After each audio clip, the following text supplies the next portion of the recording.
Okay, so dahil pinost ko itong ating picture ng aking Honda CR-Z, marami nagtanong anong kotse po yan, kamusta po ang performance niyan, okay po ba yan pang daily at yung iba pang tanong. So sagutin natin ngayon, mabilisan lang. Ito po ay 2013 Honda CR-Z. Ayan, CR-Z. So ito po ay hybrid, yes, pero hindi siya yung hybrid na namamatay yung makina tapos yung battery lang yung nagpapagana doon sa sasakyan, hindi gasolina. So hindi siya yon. Pagka-hybrid niya ay meron siyang motor sa loob ng transmission, tinutulungan niya para lumakas yung hatak ng makina. Kumbaga, konting tapak lang, malakas na yung hatak. Integrated motor assist. Yan. So, yun yung ginagawa niya para makatipid ka. Pangalawa, kamusta ang fuel consumption? Alam niyo naman tayo, mahilig tayo sa sasakyan na kakaiba at matipid sa gasolina. So, ayan. Average fuel consumption, 15 kilometers per liter. Hindi po yan bagong reset. Yan ang tinakbo niyan, 343.7 kilometers. Mix na yan, looban at highway, 15. So napakaganda na. So ayan, sport mode, may tatlong driving mode. Sport mode, normal mode at eco mode. Yan.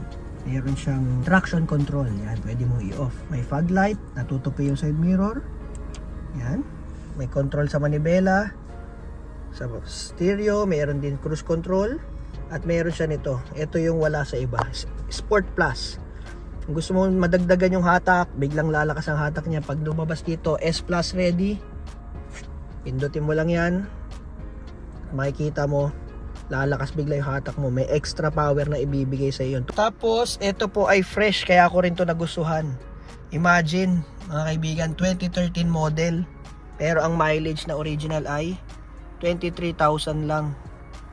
Napakababa niyan para sa edad nito na 2013 pa siya. Kaya talaga namang fresh na fresh. Hindi siya laspag. Kita mo naman sa interior, gumagana naman din lahat. Ayan. 2-seater sa harap plus 2 sa likod. 2 plus 2.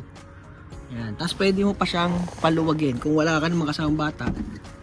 Ayan. May mga gamit lang ako pang rescue. Sa aircon, sobrang lamig din. Wala akong masabi sa aircon nito. Talaga namang, ayan o, 22 lang. Malamig siya. Sa stereo, wala lang Bluetooth. Pero pwede ka rin bumili nito para magka-Bluetooth ka. 100 lang yan. Sa Lazada at Shopee. Automatic transmission, 7-speed mga kaibigan. CVT. May mga lagayan din naman. Charging port, diba? Lagayan dito, USB. Parang Honda City, Honda Jazz, Honda Mobilio, Honda Brio. Basta yung L15 na makina, yun ang gamit nito. Kaya lang, iba lang yung transmission kasi nga may motor sa loob. Plus, wala siyang alternator. Ang nagcha-charge sa kanya ay hindi yung alternator. Yung kanyang motor ang nagcha-charge. Diba? So, tipid ka na dun. Walang alternator. Starter, hindi mo rin maririnig. Pag sinusi mo to, yung motor lang din sa loob ng transmission yung umiikot. So pag pinatay natin to, wala kayong maririnig dyan na crank. Boom! Gagawin lang yan. Pakinggan nyo ha. 1, 2. Ayun. So walang makakarinig sa labas na umistart yung inyong sasakyan. Talagang iikot lang siya. Ganun lang. Sobrang tahimik. So ayun lang.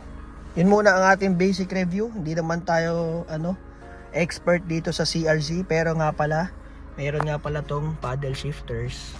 Yan, hindi ko nabanggit kanina. Plus minus. So yun lang. Pakita ko sa inyo yung labas mamaya. Next video.